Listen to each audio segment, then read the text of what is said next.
World Reggae Beat 103.8, 90.4, and 92.1. A big things. And do you know that you inspired a DJ duo over here in the UK as well at the time? We had Eastwood and Saint. Yeah, man, I know Eastwood, you know. I know him good. Because, you know, Trinity, Eastwood, Dillinger, them are the same geographical area at the time, so... Was there any rivalry between you at the time, like how there is now between certain artists and stuff? No, man, you can't have rivalry them time there. I mean, you have rivalry with sound, and that was good too, because it helped the sound system, you know, and help the artists them to dip on them P's and them Q's. Because when you go dancehall, you gotta buck up enough.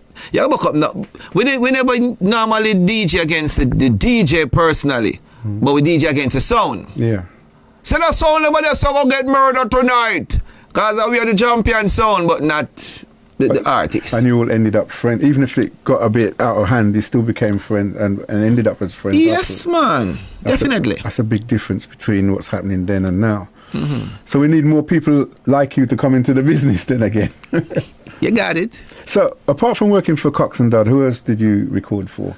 Well, after we did One Love Jam Down, then we left, and then we this man I want me DJ from me, I must say about 14 or 15.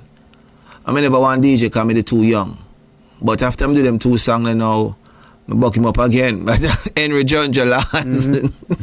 Because them time there, when me a youth man, I say, I know I'm going to sing. I'm so young. I must say, youth. Me hear say you're DJ around the place, more I come sing 2 songs for me. You know? I say, yeah, man, I soon come.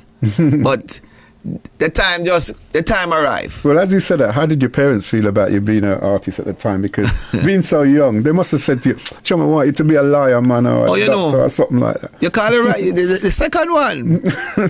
That's because they push me to not pushing me to say that I shouldn't be an artist. But, you know, them definitely want them son for... Get your education first. I mean, they really love the medical field, you know. Yeah. So here it comes. So you had the backup then, in case the artist thing never worked. Yes. I have some right diseases. Because they really love the medical world. And, you know, I said, boy, I have to write a song about all of them stuff. Yeah. And I did that song for John Jalas. That's how come I went to Volcano label. That was in the 80s, wasn't it? You did it? 1981. And what was that? Because that exploded big time over here. Yeah. And I mean, it was telling a story as well.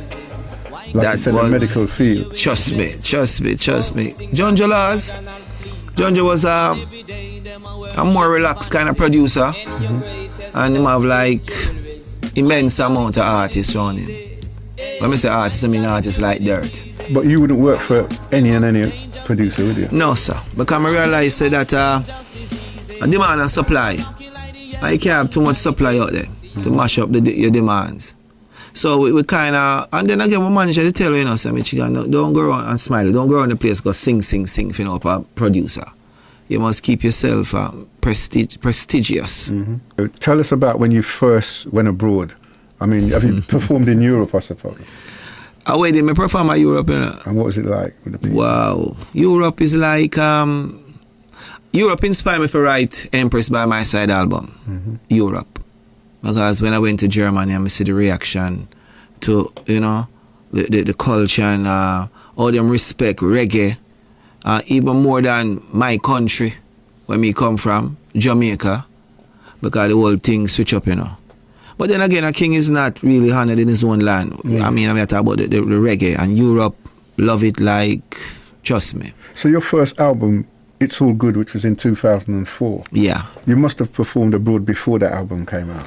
Yeah, man. You know, we go over the places like Canada and, you know, Hawaii and all over the place. Yeah, but I didn't touch. I came here to England also. Right.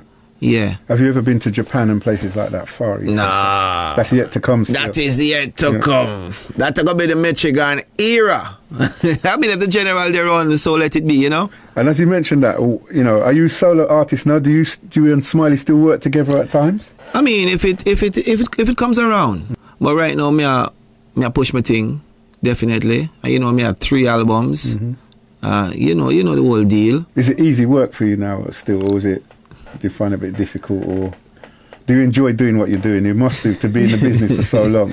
Passion. Yeah, there's a passion there. And that's important, isn't it? I mean, because there's a lot of artists that I notice come through now. They don't have that. They don't seem to have that fire burning in their belly. It's just about they don't think about the longevity. Nah, you have to have the passion, and to be great, you have to remain a student. You know, and you learn from everyone, even the younger artists. Because at all times the business change. So you have to change with it. On the World Reggae Beat 103.8, 90.4 and 92.1, a big